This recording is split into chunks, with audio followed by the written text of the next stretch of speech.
Eh oui, le mépris, c'est visiblement la stratégie choisie par nos ministres, notre président même, leurs conseillers, les porte-paroles LREM, qui préfèrent visiblement le ricanement, on va dire le pas de côté, la stigmatisation, plutôt que la réponse franche du débat démocratique. Alors, on a plusieurs exemples pour cela. Un premier exemple de ricanement, c'était lundi après-midi dans l'hémicycle de l'Assemblée nationale. La députée du Haut-Rhin, Martine Vonner, qui est avec nous, médecin psychiatre, venait d'expliquer pendant à peu près 2 minutes 30 pourquoi elle voterait fermement non au pass vaccinal. D'ailleurs, je vous propose de réécouter un extrait de Martine Vonner. Écoutez. Les Français ont compris pourquoi vous voulez aller si vite pour imposer ce pass vaccinal, outil de stigmatisation et d'apartheid. Les Français sont contre et l'ont signifié dans une pétition qui atteint plus de 1,2 million de signatures. À quelques semaines des prochaines échéances électorales, le pass vaccinal est le support de manœuvres politiciennes si j'en juge la position honteusement coupable de la plupart des groupes qui se sont exprimés avant moi. Les experts donnent toujours raison à ceux qui les financent et chaque jour depuis mars 2020 a apporté son lot de révélations de conflits d'intérêts et scandales en tout genre.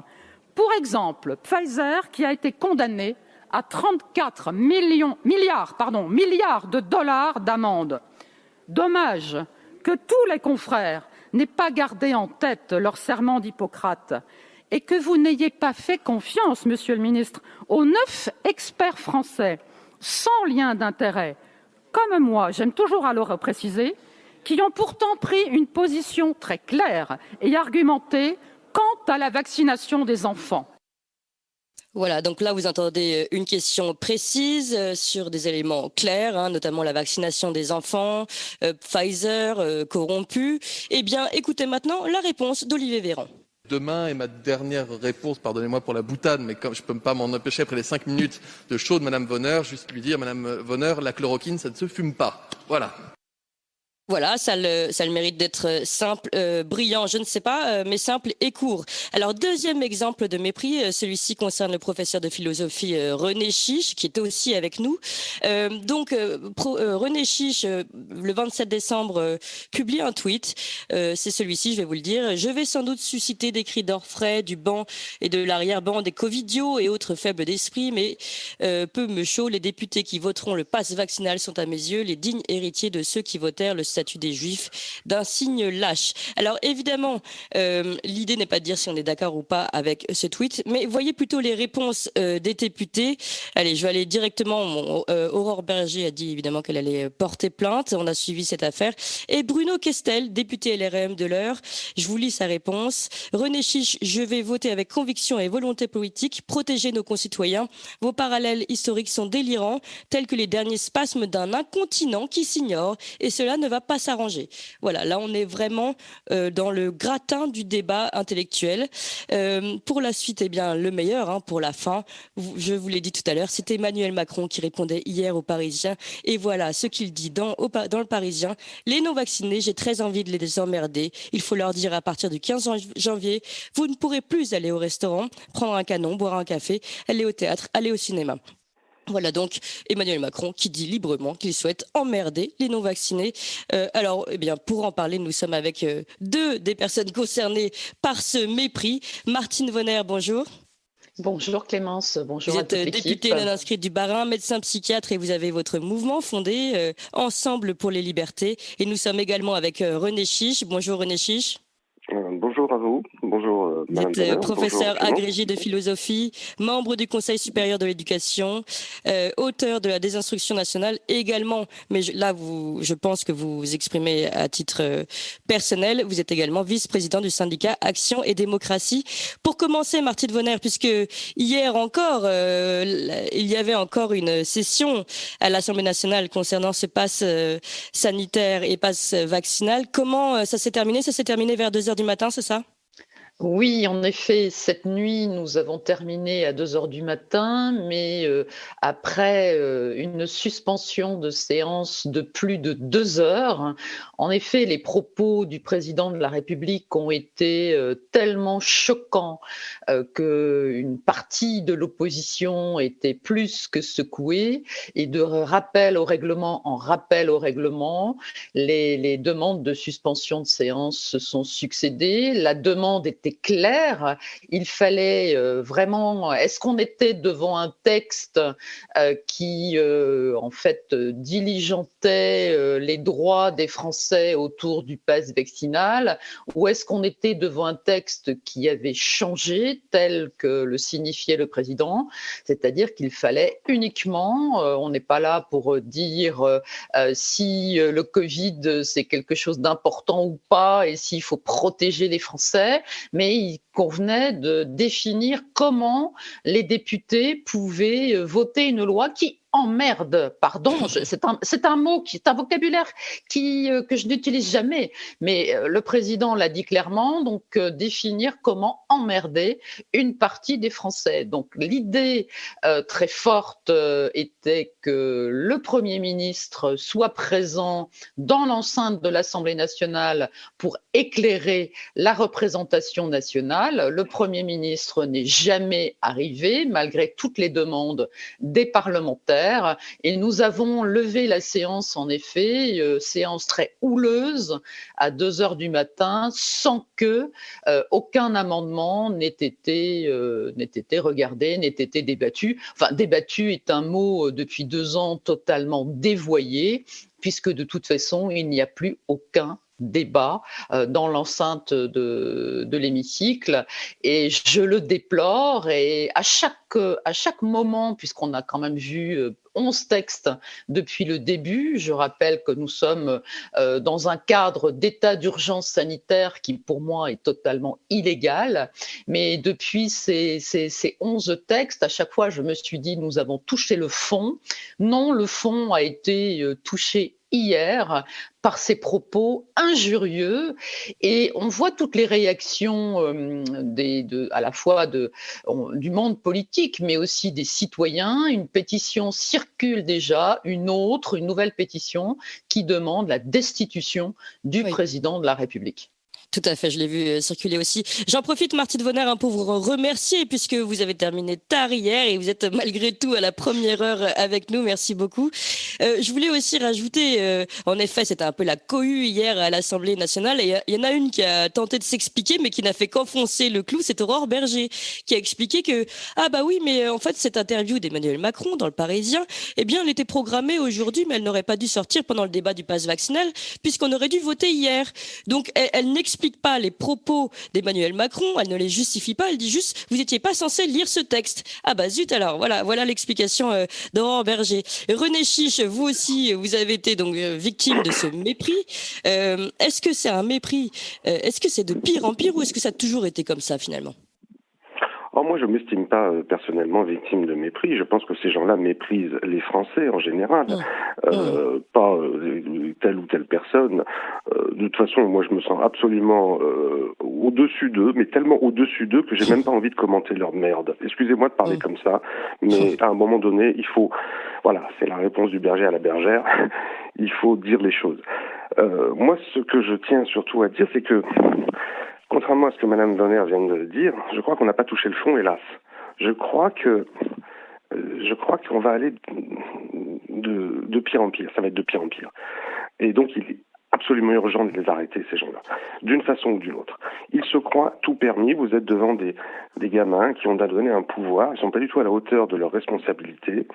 Et ils exercent ce pouvoir avec ce qu'ils sont. Et comme ils n'ont pas la capacité de l'exercer avec sagesse, discernement, prudence, qu'ils n'ont pas la capacité à accueillir les objections, qu'ils sont persuadés de gouverner au nom de la science au point qu'on ne peut pas, absolument pas, discuter de leurs décisions, bref, ils savent pas ce que c'est que la politique, eh bien, ils sont devenus dangereux. Ils sont devenus dangereux. Et moi, si vous voulez, ce qui m'inquiète le plus, c'est pas ce que dit Macron, c'est ce qu'il fait. Parce que cette loi traduit effectivement ce qu'il annonce, mais Concrètement, c'est la première fois en France depuis le statut des Juifs, oui, je répète, j'assume complètement cette analogie, c'est la première fois depuis le statut des Juifs que on va interdire l'accès à un certain nombre de lieux à une catégorie de la population qui n'a commis, par ailleurs, aucune faute, qui n'est coupable de rien. Vous avez cité dans les propos de M. Macron le mot... Alors il va se défendre facilement en disant c'est Pompidou qui avait parlé comme ça, le mot emmerdé, mais il a dit quelque chose d'autre qui est beaucoup plus grave à mes yeux. Il a dit que les personnes qui ne se vaccinaient pas n'étaient pas des gens responsables, c'était des irresponsables, et qu'un irresponsable n'est pas un citoyen. Ça, c'est beaucoup plus grave. C'est très grave, oui. Voilà. D'abord, c'est faux. C'est faux, la loi ne fait pas de la vaccination une obligation. Donc, c'est contre lui qu'il parle en disant cela. S'il considère que c'est une irresponsabilité de ne pas être vacciné, il n'a qu'à promulguer une loi, il n'a qu'à proposer une loi au débat rendant la vaccination obligatoire. Et moi, depuis le début, je me pose la question toute simple, mais pourquoi ne l'ont-ils pas fait? Pourquoi ne l'a-t-il pas fait? Qu'est-ce qui les en empêche? Et là, j'aimerais bien avoir des éléments de réponse à ces questions. J'ai ma petite idée, parce que, je préfère attendre un peu avant de vous la dire. Voilà, donc, ce qu'il fait, c'est pire que ce qu'il dit. Alors, je pense que les médias ont une responsabilité là-dedans aussi, parce qu'ils vont commenter ad nauseam les paroles de Macron, et puis ils vont essayer de les expliquer, puis en finissant par les expliquer, ils vont les atténuer complètement. Moi, je tiens à apporter mon témoignage. Ça fait des mois que je m'adresse de façon extrêmement rationnelle, argumentée, courtoise, polie, à des ministres pour les avertir des catastrophes que créent leurs décisions, par exemple concernant des personnels qui sont suspendus sans traitement, parmi lesquels il y a un nombre considérable de femmes. Vous leur écrivez des lettres. Non, mais précisez quand même comment vous faites, puisque que tout le monde ne pense pas que vous agissez juste par le biais de Twitter. Bien sûr, en réalité, j'étais au cours d'une émission de télévision, j'étais en face de Madame Moreno, et une fois qu'elle a terminé, avant qu'elle parte, je l'interpelle et je lui parle de cette situation, des personnes, alors moi, mon secteur, c'est l'éducation nationale, des personnes qui exercent le métier de psychologue de l'éducation nationale, qui sont d'une façon absurde soumises à cette obligation vaccinale, alors qu'elles exercent dans les mêmes conditions que les autres personnels qui, eux, n'y sont pas soumis, comme par exemple les enseignants, les conseillers d'éducation, etc. Et parmi elles, il y en a qui refusent l'obligation. Moi, je ne veux pas savoir pourquoi, la question n'est pas là. Et on les met dans une situation impossible. Alors, je fais valoir à cette ministre, Madame Moreno, que même si la loi ne fait aucune discrimination entre les hommes et les femmes, l'application de la loi, là, pour le coup, frappe davantage les femmes. Et c'est le cas aussi pour les personnels soignants. Ce sont des professions très féminisées. Et alors, elle a été interpellée par ça. Elle m'a dit, je vais vous appeler. Elle m'a demandé mes coordonnées. Elle m'a appelé. On a discuté à un certain moment. J'ai réussi à la convaincre. Elle a considéré que c'était juste, ce que je disais. Elle m'a demandé de lui faire une synthèse écrite pour qu'elle puisse agir auprès de Jean-Michel Blanquer. Bon, tout cela, c'était le 2 décembre. Depuis, j'ai absolument aucune nouvelle. D'accord. Alors, René Chiche, pardon, on a bien compris. En tout cas, vous faites tout ce qu'il faut. Voilà, je conclus juste en un mot. Après, je dis plus rien. J'ai fait d'autres démarches, des déclarations au CSE, etc., avec aucune réponse. À un moment donné, j'en ai marre. Et donc, les tweets et la violence verbale de mes tweets n'est que l'expression de mon ras-le-bol. Voilà, c'est ce que je voulais dire. D'accord, non mais c'est clair. Et on a bien compris que tout a commencé par d'abord un débat et des propos constructifs vis-à-vis du gouvernement et pourtant aucune réponse. Et on voit même la façon avec laquelle ils vous répondent eux-mêmes sur les réseaux. Voilà. Alors pour revenir, parce que c'est très important ce que vous avez cité, il faut qu'on y revienne sur cet extrait en effet de l'interview d'Emmanuel Macron qui dit tout de même l'immense faute morale des antivax. Ils viennent saper ce qu'est la solidité d'une nation. Quand ma liberté vient menacer celle des autres, je deviens un irresponsable. Et attention, accrochez-vous donc, je répète ce que disait René Chiche, un irresponsable n'est plus un citoyen.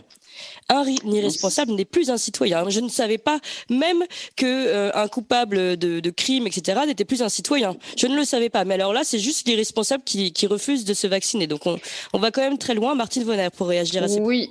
Oui, je voulais réagir parce qu'en effet, on va très très très loin depuis le début là, de cette loi.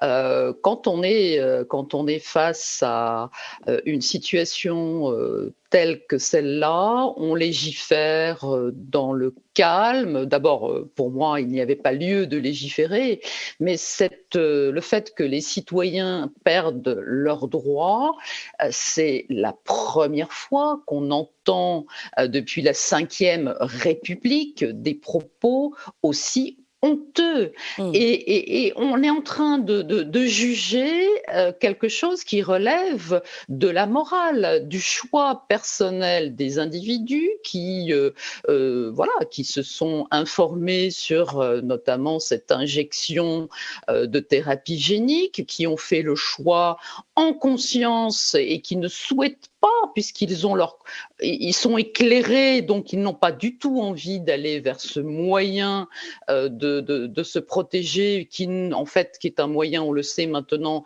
qui ne les protège pas eux, qui ne protège pas les individus les uns par rapport aux autres. Donc ils font un choix en conscience et de ce choix, ils perdraient tous leurs droits de citoyens. Donc depuis 2 ans, moi, je me bats beaucoup trop seule dans cet hémicycle pour défendre les droits fondamentaux et les libertés fondamentales de tous les Français. Alors On certains est députés se réveillent aujourd'hui tout de même. La France insoumise commence à là, franchement, ils réagissent bien en ce Alors, moment. la France insoumise, oui, j'allais dire, réagit bien, n'empêche que, pardon d'être toujours en colère sur certains éléments, ils réagissent pour que les citoyens restent égaux en droit, et je les en remercie, mais ils aimeraient aussi, et ils le répètent à l'envi, que tous les citoyens acceptent de se faire vacciner et qu'on aille même vacciner dans des pays tels l'Afrique, des pays qui n'ont strictement rien demandé, qui se Mmh. portent très très bien parce que l'immunité naturelle acquise face à ce virus fonctionne très très bien parce qu'il y a très peu de pourcentage de la population vaccinée. Et il le répète, il faut absolument que le vaccin devienne un bien public et soit distribué à la planète entière. Non, absolument pas. Le choix doit rester libre. Et en plus, ce vaccin, maintenant, la 3e dose, et pourquoi pas, vous avez recité l'extrait où le ministre dit que je sniffe ou je fume, oui, de la Oui. chloroquine. Moi, j'ai l'impression c'est lui qui transforme tous les Français en personnes complètement addictes aux doses, puisque maintenant, c'est plus une fois par an, c'est plus 2 fois par an, c'est une dose tous les 3 mois. Et bientôt, on va tous se promener en France avec nos perfusions de vaccins. Tout cela est parfaitement honteux. Tout cela entraîne un chaos, une violence. Et quand les Français appellent à la destitution du président qui est devenu quelqu'un de totalement irresponsable, pour moi, il n'est plus digne de diriger ce pays. Mmh. Merci en tout cas, Martine von Renneschich, parce que grâce à vous, on voit bien le mépris du gouvernement face à ces voix d'opposition. Je voulais tout de même vous poser encore une question sur cet amendement aussi amendement repentance des non-vaccinés qui auraient le droit dans ce projet de loi de rejoindre, on va dire, la vérité ou le camp du bien. Et en tout cas, on sent qu'il y a vraiment une notion morale. La repentance, c'est moral, ce n'est pas légal, qui est ajouté ici dans ce texte de loi. Comment vous réagissez à ça aussi, Martine Vonner? Mais là, c'est scandaleux parce qu'on essaye d'acheter les Français, on fait semblant de comprendre que certains, alors ils les appellent ou les délirants, ceux qui n'ont pas été encore vaccinés, les anti-vax seraient des gens totalement délirants, ou bien sûr des irresponsables. Et là, on serait d'accord, on les achète en disant vous irez vous faire vacciner et vous aurez le pass vaccinal à la première dose. Mais là aussi, c'est totalement, enfin c'est du jamais vu. On bricole la loi au fur et à mesure où on avance. Et j'aimerais, plutôt que cet amendement-là, parler de l'amendement qui est passé hier avant la suspension de 20 heures, qui consiste à offrir un pass sanitaire plutôt qu'un pass vaccinal aux gamins aux adolescents, aux jeunes de moins de 16 ans. Donc là, on va dire oui, tu pourras aller jouer au foot, mais à la condition de te faire tester à chaque fois. Mais en plus, tout cela ne sert absolument, je le redis, le pass vaccinal ne sert absolument à rien. Il faut arrêter. Oui, puisque le vaccin n'empêche pas la contamination. Donc, exactement. Et on le voit en ce moment avec la vague Omicron.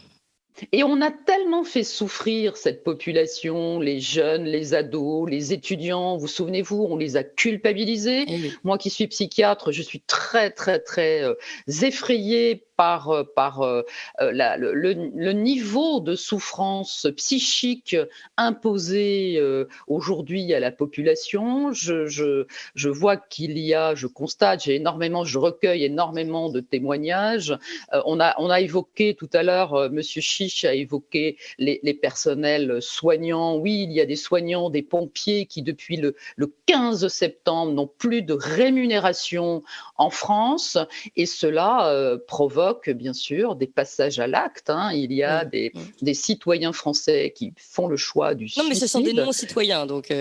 Oui, mais voilà, je ne peux pas relayer ce type de propos. Je me refuse totalement de relayer ce type de propos. Je trouve juste que là, nous sommes dans une situation qui est devenue une situation d'urgence.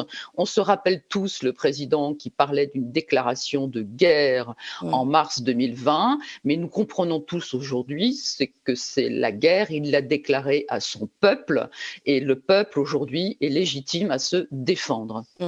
René Chiche, pour finir, j'aimerais bien quand même, puisque vous êtes professeur de philosophie et professeur agrégé, qu'on revienne sur cette notion de repentance et cette notion morale dans un projet de loi, donc qui n'a a priori rien à faire là, puisque l'État n'a pas à dicter notre morale.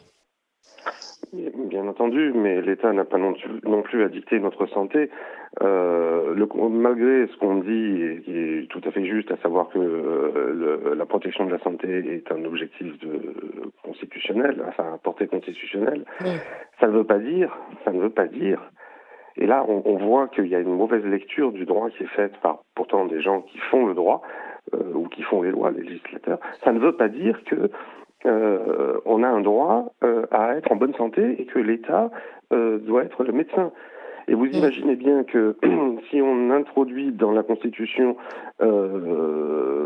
l'équivalent de la santé, c'est-à-dire pour la protection de l'environnement, vous imaginez toutes les dérives que ça va produire. On le voit avec la santé.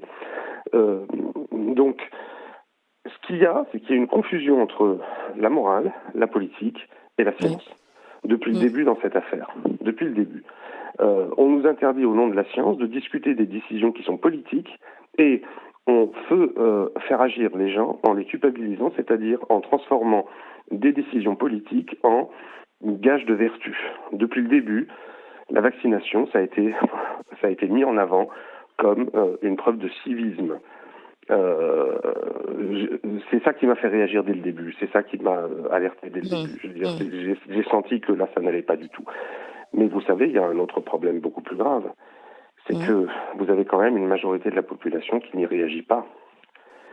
Qui n'y réagit pas, qui ne s'en rend pas compte, et qui fait exactement tout ce qu'on lui demande, qui va même parfois jusqu'à considérer les non-vaccinés comme des gens dangereux, comme des irresponsables. Autrement dit, ce que dit Macron se répand dans une partie de la société. Et ça, c'est effectivement très grave. C'est pour ça que je disais tout à l'heure, moi j'ai l'impression que le pire est encore devant nous. Bon, eh bien, merci à vous deux pour ces paroles pleines d'espoir, n'est-ce pas? En tout cas, on aura bien noté le mépris de notre président de la République pour tout de même une grande partie de la population, les non-vaccinés ou ceux qui refusent ce pass vaccinal, puisqu'il a envie de les emmerder. Merci beaucoup, Martine Vonner, députée du Bas-Rhin, médecin psychiatre et fondatrice de ce mouvement Ensemble pour les libertés, et René Chiche, professeur agrégé de philosophie et membre du Conseil supérieur de l'éducation. Merci à vous deux.